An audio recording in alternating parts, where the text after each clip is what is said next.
então vamos começar falando agora dos momentos do casamento.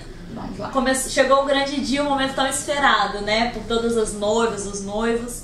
E a cerimônia de casamento. Certo. Vamos começar. Quais são os momentos que são colocados aí, que devem acontecer dentro de uma cerimônia de casamento? O cortejo, você fala? Isso, desde o início até o final. Vamos destacar os momentos que existem na cerimônia. Uma cerimônia evangélica, por exemplo, é diferente de uma cerimônia budista, de uma cerimônia católica, né?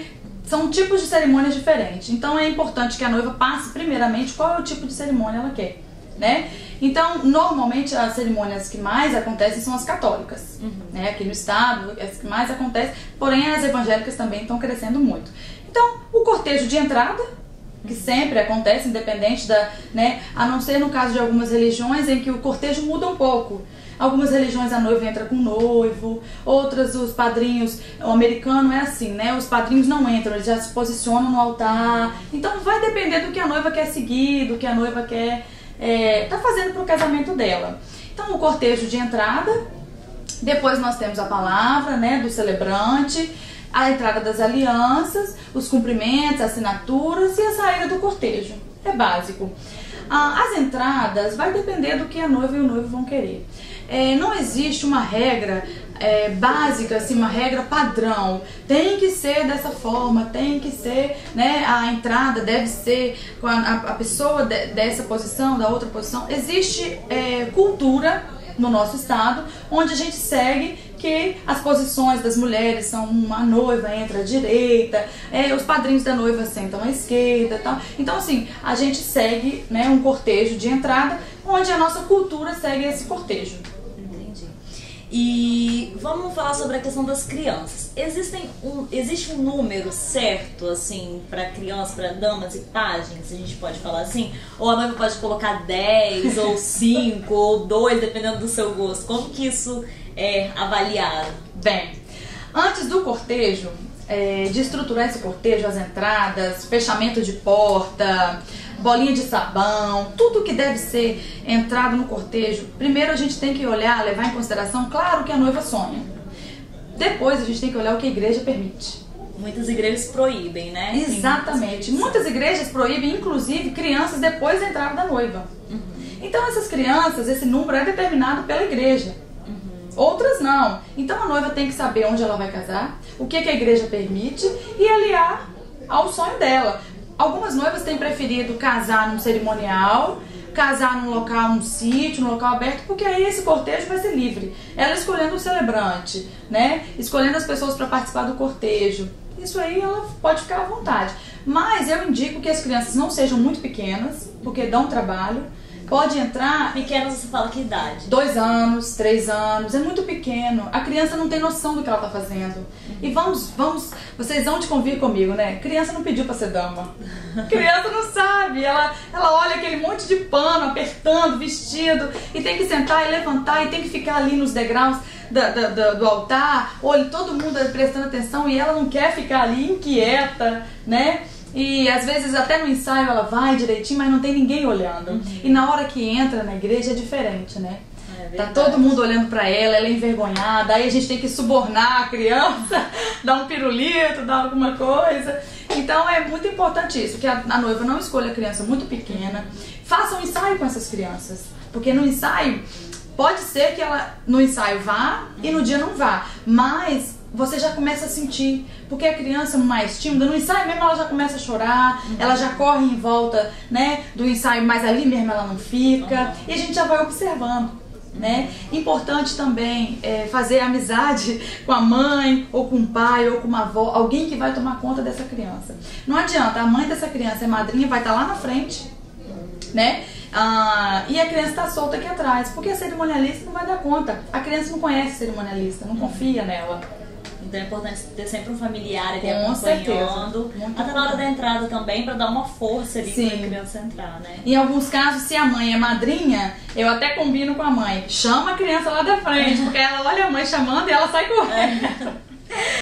E Falando sobre a questão ainda da cerimônia. Certo. Em que momento que os noivos devem cumprimentar os convidados, os padrinhos? Hoje muitas igrejas não permitem até fazer o cumprimento dentro da igreja ou fora da igreja. Como que deve ser hoje em dia? Como que isso deve ser analisado, deve ser colocado na cerimônia? Olha, eu sempre assim, primeiro eu quero saber qual é a vontade da noiva. Quer cumprimentar os padrinhos? Ok, quer. Qual é o número de padrinhos que ela tem? Pra ver também, porque tudo depende. Segundo, teve atraso?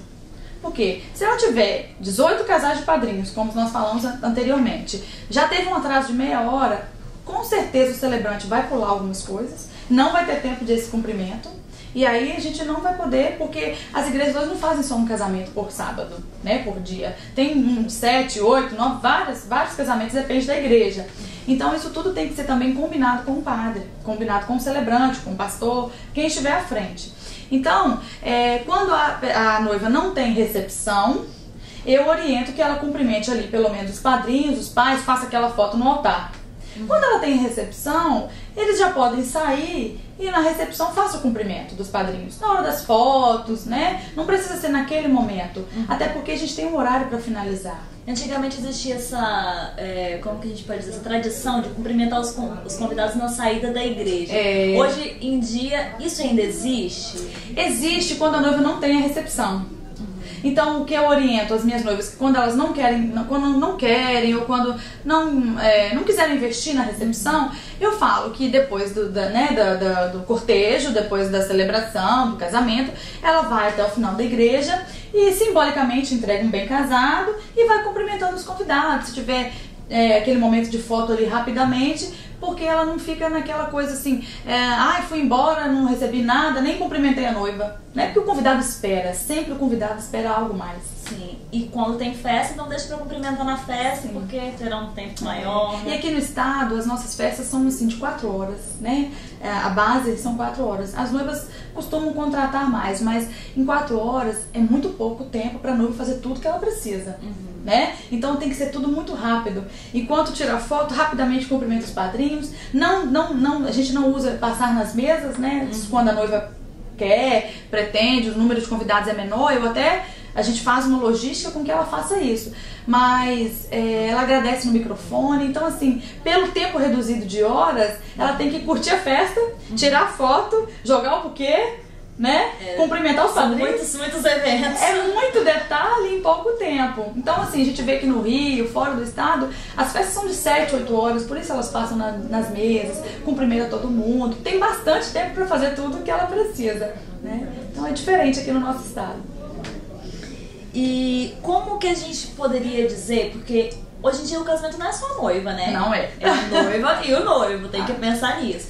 E como que pode ser feito para incluir as famílias, para incluir todo mundo, os pais do noivo, os pais da noiva, na preparação do casamento? Bem, eu falo também que casamento, como você falou, não é só vou casar simplesmente com ele e dane-se a família. Não é só isso, né? Você está casando com a família, né? E são duas famílias que se unem. Então, eu acho sim que a noiva deve focar no que ela e o noivo querem, é muito importante. Mas não custa nada ouvir a sua sogra, não custa nada ouvir o seu pai, sabe? Ele tem um amigo de serviço que é tão amigo dele, almoça com ele todo dia, como ele não vai chamar esse amigo, né, para o seu casamento? Então é muito importante as reuniões familiares, de repente jantares com os pais, para discutir mesmo lista, ou vai na reunião de decoração com a sua sogra, com a sua mãe, porque elas vão se sentindo mais próximas. E nisso, mesmo que seja, por exemplo, eu não queria usar véu, mas a minha mãe queria tanto, é o sonho dela, ela se emocionou quando eu botei o véu. Não custa, você não está mudando todo o seu sonho por uma vontade da sua mãe. Então tem aquela situação, né? Os pais se realizam nos filhos. Então eu acho muito importante, muito válido a gente ceder também para os nossos pais.